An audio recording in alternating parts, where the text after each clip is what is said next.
ನಮಸ್ತೆ ವೀಕ್ಷಕರೇ, ಮೆಂಡೋ ನ್ಯೂಸ್ ನೆಟ್ವರ್ಕ್ಗೆ ಸ್ವಾಗತ. ನಾನು ನಿಮ್ಮ ದಿವ್ಯಾ. ಈ ಕ್ಷಣದ ಟಾಪ್ 5 ನ್ಯೂಸ್ಗೆ ಸ್ವಾಗತ.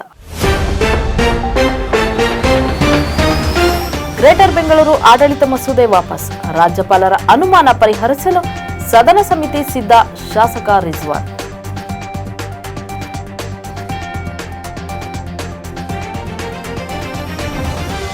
ಸಿದ್ಧಗಂಗಾ ಮಠದ ಕಾರ್ಯಕ್ರಮದಲ್ಲಿ ರಾಜನಾಥ್ ಸಿಂಗ್ ಜೊತೆ ವೇದಿಕೆ ಹಂಚಿಕೊಳ್ಳಲಿರುವ ಡಿಕೆ ಶಿವಕುಮಾರ್.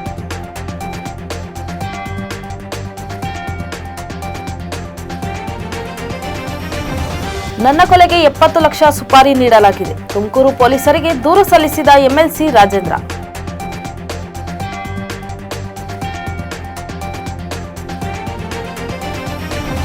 ಮಯನ್ಮಾರ್, ಥೈಲ್ಯಾಂಡ್ನಲ್ಲಿ ಭೂಕಂಪಕ್ಕೆ ಮೃತಪಟ್ಟವರ ಸಂಖ್ಯೆ 700ಕ್ಕೆ ಏರಿಕೆ, 1500 ಮಂದಿ ಗಾಯ, ಭಾರತದಿಂದ 15 ಟನ್ ಸಾಮಗ್ರಿಗಳ ರವಾನೆ.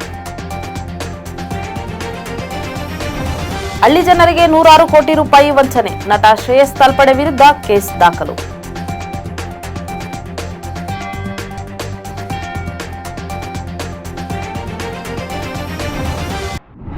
ಇದಾಗಿತ್ತು ಈ ಕ್ಷಣದ ಟಾಪ್ 5 ನ್ಯೂಸ್ಗಳು. ನಿರಂತರ ಸುದ್ದಿಗಾಗಿ ನೋಡ್ತಾ ಇರಿ ಮೆಂಡೋ ನ್ಯೂಸ್ ನೆಟ್ವರ್ಕ್. ಮೆಂಡು ನ್ಯೂಸ್ ನೆಟ್ವರ್ಕ್, ಸತ್ಯದ ಕನ್ನಡಿ.